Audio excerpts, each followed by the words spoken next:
नमस्कार। प्रादेशिक समाचार के साथ मैं उदय शंकर झा। पहले मुख्य समाचार। प्रधानमंत्री नरेंद्र मोदी कोरोना वैक्सीन तैयार किए जाने की प्रगति की करेंगे समीक्षा। कल दवा कंपनियों का करेंगे दौरा।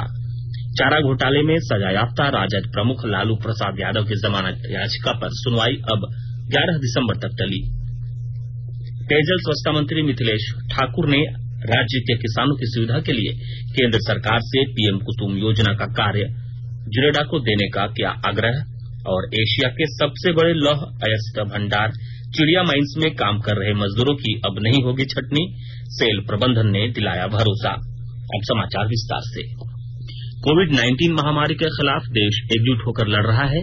आप भी हमारे साथ सुरक्षा और बचाव के 3 आसान एहतियाती उपायों का संकल्प लें। मास्क पहने, 2 गज की दूरी है जरूरी, सुरक्षित दूरी बनाए रखें, हाथ और मुंह साफ रखें। प्रधानमंत्री नरेंद्र मोदी कोरोना वैक्सीन तैयार किए जाने की प्रगति की समीक्षा के लिए कल 3 शहरों का दौरा करेंगे। श्री मोदी अहमदाबाद में दवा कंपनियों जायडस बायोटेक पार्क और भारत बायोटेक तथा पुणे में सीरम इंस्टीट्यूट ऑफ इंडिया का दौरा करेंगे। प्रधानमंत्री कार्यालय ने कहा है कि ऐसे समय में जब देश में कोविड संक्रमण से निपटने के प्रयास निर्णायक चरण में पहुंच रहे हैं, प्रधानमंत्री का यह दौरा और इस अवसर पर वैज्ञानिकों के साथ उनकी चर्चा काफी महत्वपूर्ण है। इस दौरे से प्रधानमंत्री को देशवासियों के लिए कोरोना वैक्सीन जल्दी लाने की तैयारियों और संक्रमण की चुनौती से निपटने के लिए बनाए गए रोड मैप को समझने में मदद मिलेगी। राज्य में पिछले 24 घंटे के दौरान 218 संक्रमितों ने वैश्विक महामारी कोरोना को मात दी है। इसके साथ ही कोरोना से स्वस्थ होने वालों की संख्या 1,05,258 हो गई है। राज्य का रिकवरी रेट अब बढ़कर 97.11% हो गई है। पिछले 24 घंटे में कोरोना के 230 नए मामले भी सामने आए हैं, जिन्हें लेकर यहां कुल संक्रमितों की संख्या 1,08,388 तक पहुंच गई है। हालांकि राज्य में सक्रिय मामलों की संख्या केवल 2,169 रह गई है। चारा घोटाले में सजायाफ्ता राजद प्रमुख लालू प्रसाद यादव की जमानत याचिका पर सुनवाई फिर टल गई है। उनकी जमानत पर अगली सुनवाई अब 11 दिसंबर को होगी। झारखंड उच्च न्यायालय के न्यायाधीश न्यायमूर्ति अपरेश कुमार सिंह की खंडपीठ में हुई सुनवाई के दौरान सीबीआई की ओर से जमानत याचिका का विरोध किया गया। सुनवाई के बाद लालू प्रसाद के अधिवक्ता प्रभात कुमार ने पत्रकारों को बताया कि उनकी ओर से अदालत को यह बताया गया कि उनके मुवक्किल ने आधी सजा काट ली है। 11 दिन को रखा गया है। लोअर कोर्ट के रिकॉर्ड से वेरीफाई करना है कि जो पीरियड में जेल में रहे वो कितने दिनों तक का। वो बोल रहा था कि इनका इस पीरियड में जेल में नहीं थे। हम बोले कि हम एफिडेविट पर गए हैं और लोअर कोर्ट के ऑर्डर शीट में ही मेंशन है, वही बोल रहा वेरीफाई करना। पिछले केस में ही डिसाइड हो गया था, इसमें भी जैसा बोले कि वो तो फाइनल हियरिंग के समय देखा जाएगा। हाईकोर्ट ने हम लोग का आदेश हुआ है, हाँ, दोनों सीबीआई की काउंसिल को भी और हमको तो बोल रहा था कि इस पर्टिकुलर 2-3 जो पीरियड में हम जेल में थे, इस पीरियड में हम जेल में नहीं रहे इस केस में। मुख्यमंत्री हेमंत सोरेन और राज्यसभा सांसद शिबू सोरेन ने आज रामगढ़ जिले नेमरा स्थित पैतृक गांव में शहीद सोबरन मांझी की 63वीं शहादत दिवस के अवसर पर श्रद्धासुमन अर्पित कर उन्हें श्रद्धांजलि दी। इस मौके पर मुख्यमंत्री हेमंत सोरेन ने कहा कि कोरोना संक्रमण काल में राज्य सरकार ने सभी जरूरतमंद परिवारों तक सहायता उपलब्ध कराने में सफलता हासिल की। हमारे मजदूर रोजगार पाने के लिए, हमारे बाल बच्चे शिक्षा ग्रहण करने के लिए, और ये लॉकडाउन कोरोना के वजह से जहां के तहां लोग फंस गए थे, उस दौरान आपने देखा होगा, सुना होगा, पढ़ा होगा कि किस तरीके से आप लोगों के इस आशीर्वाद से हम अपने मजदूरों को, अपने भाइयों को, अपने बच्चों को विभिन्न माध्यमों से हो, चाहे वो ट्रेन से हो, चाहे बस से हो, चाहे हवाई जहाज से, लोगों को ला करके उनको अपने अपने घरों में सुरक्षित पहुंचाने का हम लोगों ने काम। मुख्यमंत्री हेमंत सोरेन और राज्यसभा सांसद शिबू सोरेन आज रामगढ़ जिला अंतर्गत अपने पैतृक गांव नेमरा पहुंचे। मुख्यमंत्री ने नेमरा स्थित अपने आवास में ग्रामीणों की समस्याएं सुनी। इस दौरान आसपास के विभिन्न गांवों से पहुंचे फरियादियों ने अपनी समस्याओं से मुख्यमंत्री को अवगत कराया।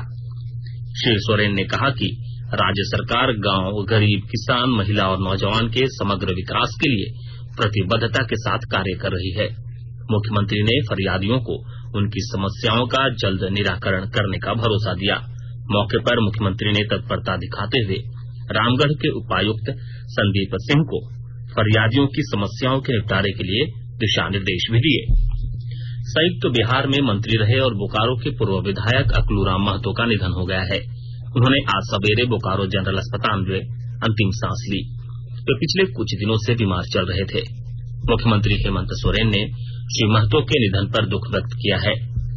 श्री सोरेन ने परमात्मा से दिवंगत आत्मा की शांति और शोक संतप्त परिजनों को दुख की इस घड़ी को सहने की शक्ति देने की प्रार्थना की है। केंद्रीय गृह मंत्रालय के संयुक्त सचिव सह आकांक्षी जिला हजारीबाग के प्रभारी पदाधिकारी SCL दास अपनी टीम के साथ आज हजारीबाग पहुंचे। श्री दास हजारीबाग के विकास कार्यों का जायजा ले रहे हैं। वे नीति आयोग द्वारा विकास कार्यों को लेकर निर्धारित विभिन्न मापदंडों के तहत सभी विभागों में हो रही गतिविधियों की अलग अलग जानकारी ले रहे हैं। समीक्षा बैठक में उपायुक्त आदित्य कुमार आनंद, पुलिस अधीक्षक कार्तिक S और उप विकास आयुक्त अभय सिन्हा समेत विभिन्न विभागों के वरीय पदाधिकारी उपस्थित थे। श्री दास 2 दिनों तक हजारीबाग में नीति आयोग के कार्यक्रमों की समीक्षा करेंगे।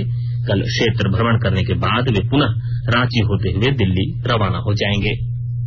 सोशल और डिजिटल मीडिया की कुछ साइटों पर यह दावा किया जा रहा है कि केंद्र सरकार ने नागरिकता संशोधन अधिनियम के नियमों को अधिसूचित कर दिया है। केंद्र ने इस दावे को फर्जी करार दिया है और सूचित किया है कि इस तरह के कोई नियम मौजूद नहीं है। सरकार ने यह भी कहा है कि CAA के तहत कोई नियम अभी तक अधिसूचित नहीं किए गए हैं। प्रधानमंत्री नरेंद्र मोदी रविवार को सुबह 11 बजे आकाशवाणी से मन की बात कार्यक्रम में देश और विदेश में लोगों के साथ अपने विचार साझा करेंगे। यह मासिक रेडियो कार्यक्रम की 71वीं कड़ी होगी। इसे आकाशवाणी और दूरदर्शन के समूचे नेटवर्क पर प्रसारित किया जाएगा।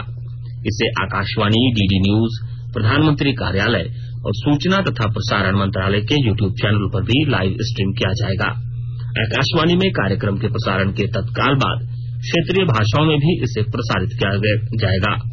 क्षेत्रीय भाषाओं में इसका अनुवाद शाम 8 बजे फिर से प्रसारित किया जाएगा। कोडरमा जिले में बढ़ रहे सड़क दुर्घटनाओं पर अंकुश लगाने को लेकर विशेष जांच अभियान चलाया जाएगा।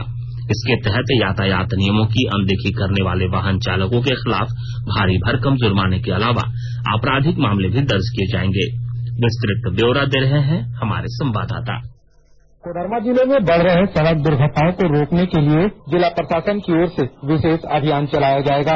उपायुक्त रमेश घोलप की अध्यक्षता में जिला स्तरीय सड़क सुरक्षा की बैठक में हाल के दिनों में सड़क दुर्घटनाओं पर चिंता व्यक्त करते हुए इसके रोकथाम के लिए कई कदम उठाने का निर्णय लिया गया है। इसके तहत यातायात नियमों को तोड़ने वालों के विरुद्ध विशेष कार्रवाई किया जाएगा और SGP और DTO तेज रफ्तार पर लगाम लगाने के लिए विशेष अभियान चलाएंगे। उपायुक्त रमेश घोलप ने ओवरलोडिंग, तेज रफ्तार और शराब पीकर गाड़ी चलाने वालों के खिलाफ भारी भरकम जुर्माना लगाने का निर्देश दिया है। इसके अलावा सड़क दुर्घटनाओं को रोकने के लिए दुर्घटना संबंधित स्थानों को चिन्हित करने का भी निर्णय लिया गया है। इन इलाकों में उपायुक्त ने संबंधित कार्यपालक अभियंता को समन्वय स्थापित कर रंबल स्ट्रिप लगाने का भी निर्देश दिया है। गजेंद्र बिहारी सिन्हा, आकाशवाणी समाचार, कोडरमा।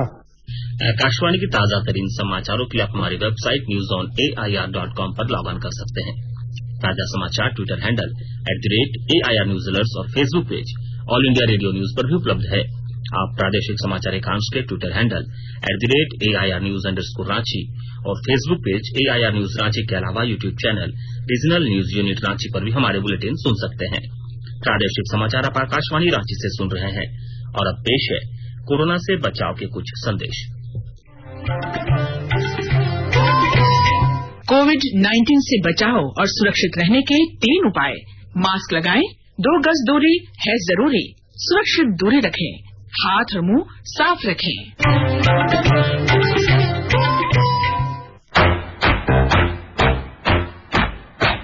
चलो मिलकर शुरुआत करें, चलो एक फैसला आज करें, मास्क नहीं तो टोकेंगे, कोरोना को रोकेंगे, चलो इरादा करते हैं, चलो इरादा करते हैं, मास्क नहीं तो टोकेंगे, कोरोना को रोकेंगे।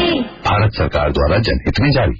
पेयजल स्वच्छता मंत्री मिथिलेश कुमार ठाकुर ने राज्य के किसानों को सोलर पंप की समस्या से निजात दिलाने के लिए केंद्र सरकार से PM कुसुम योजना का कार्य जिरेडा को देने का आग्रह किया है। श्री ठाकुर गढ़वा एनआईसी के माध्यम से वर्चुअल प्लेटफॉर्म पर आयोजित 3rd edition of renewable energy investors meet and expo re invest कार्यक्रम के दूसरे दिन आज झारखंड सरकार का प्रतिनिधित्व करने वाले थे, लेकिन कुछ तकनीकी खामियों की वजह से वे इस कार्यक्रम से जुड़ नहीं पाए। इस कार्यक्रम का 26 से 28 नवंबर तक आयोजन हो रहा है। बाद में पत्रकारों से बातचीत में श्री ठाकुर ने कहा कि किसानों की समस्याओं के संबंध में उन्होंने केंद्र सरकार को पत्र लिखकर ध्यान आकृष्ट कराया है। पीएम कुसुम योजना के तहत जिनको सोलर पंप उपलब्ध कराना है और राज्य सरकार ने भी अपने हिस्से का 70 करोड़ रुपया रिलीज कर दिया है, लेकिन केंद्र सरकार की एमएनआरई केंद्र सरकार के द्वारा उसने जो एजेंसी को नियुक्त किया है वह एजेंसी यहाँ काम नहीं कर रही है और शायद काम करने को इच्छुक भी नहीं है। इसके कारण किसान यहाँ सफर कर रहे हैं, किसान टकटकी लगाकर देख रहे हैं सरकार की ओर। तो हमारा यही निवेदन है केंद्र सरकार से कि जिरेडा के माध्यम से जो सोलर पावर पंप उपलब्ध कराना है किसानों को, इसकी निविदा जो मापदंड तय किए एमएनआरई की ओर से उसको पूरा करते हुए और जिरेडा के माध्यम से ही किसानों को सोलर पंप उपलब्ध कराने का निर्देश दिया जाए। पत्र सूचना कार्यालय और रीजनल आउटरीच ब्यूरो रांची तथा फील्ड आउटरीच ब्यूरो धनबाद द्वारा देश की एकता और अखंडता में संविधान का योगदान विषय पर आज एक वेबिनार परिचर्चा का आयोजन किया गया। इस परिचर्चा में कानून, शिक्षा और सामाजिक क्षेत्र से जुड़े प्रमुख विशेषज्ञों ने भाग लिया। विशेषज्ञों का मानना था कि देश के हर नागरिक का कर्तव्य बनता है कि वह संविधान को अपने जीने का ढंग बनाए, तभी इसे सफल बना सकते हैं। एशिया के सबसे बड़े लौह अयस्क भंडार चिड़िया माइंस में काम कर रहे मजदूरों की अब छटनी नहीं की जाएगी। इस संबंध में काफी दिनों से भारतीय इस्पात प्राधिकरण सेल के प्रबंधन और मजदूर संगठनों के बीच संघर्ष चल रहा था। इसको लेकर आज चाईबासा में महिला एवं बाल विकास मंत्री जोबा मांझी की अध्यक्षता में जिला प्रशासन, सेल प्रबंधन और मजदूर संगठनों के बीच वार्ता हुई, जिसमें यह निर्णय लिया गया कि वर्तमान में कार्यरत 491 मजदूरों को काम से नहीं हटाया जाएगा। श्रीमती मांझी ने बताया कि इस संबंध में सेल प्रबंधन द्वारा भी सहमति जताई गई है। बार बार आंदोलन होते रहा और शिकायत ये आते रहा कि वहाँ पर मजदूर तो बहुत ज्यादा शुरू में रहा 15 से घटते आगे 491। तो 491 में भी अभी भी इन लोग को ये बोला जा रहा है कि अभी हमारा उतना प्रोटेक्शन नहीं है, उतना मेरा जरूरत नहीं है, इसलिए इन लोग को धीरे धीरे करके इनको छाटते हैं। और आज का बैठक में निष्कर्ष आया है कि हर हाल में जितना भी आपका प्रोटेक्शन होगा वहीं पर मजदूर को रखना है और सुप्रीम जब खुलेगा तो और भी बढ़ेगा, लेकिन जब तक नहीं खुलता है, परमिशन एनओसी नहीं मिलता है, तब तक वहाँ का स्थानीय आदमी को काम में रखना ही होगा। मैनेजमेंट से ये बात की है और उन्होंने भी स्वीकार किया है। तमिलनाडु में आए निवार तूफान का असर रांची सहित पूरे झारखंड में दिख रहा है। रांची में आज सुबह से ही घने बादल छाए हुए हैं। बादल के साथ ठंडी हवा भी चल रही है। कुछ इलाकों में हल्की बूंदाबांदी हो रही है। मौसम विभाग के मुताबिक कल से रांची सहित पूरे झारखंड में तापमान गिरेगा, क्योंकि आसमान साफ होने की वजह से ठंड ज्यादा पड़ेगी। अब संक्षिप्त खबरें। भ्रष्टाचार निरोधक ब्यूरो पलामू की टीम ने आज गढ़वा प्रखंड के कोरवाडी पंचायत के मुखिया शरीफ अंसारी को 4000 रूपये रिश्वत लेते रंगे हाथ गिरफ्तार कर लिया। लोहरदगा के उपायुक्त दिलीप कुमार टोप्पो की अध्यक्षता में आज यूनिफाइड कमांड की बैठक हुई। उपायुक्त ने पथ निर्माण प्रमंडल को डेड़ो लोहरदगा मार्ग पर सीटियों में बन रहे पुल का निर्माण जल्द पूर्ण करने का निर्देश दिया। पलामू के उपायुक्त शशि रंजन ने आज जनता दरबार में फरियादियों की समस्याओं से अवगत होकर निष्पादन संबंधी निर्देश अधिकारियों को दिए। हजारीबाग जिले के इटाक थाना क्षेत्र में बिहार के गया जिला निवासी एक आलू व्यापारी से अज्ञात अपराधियों ने 7 लाख रुपए लूट लिए। अंत में मुख्य समाचार एक बार फिर।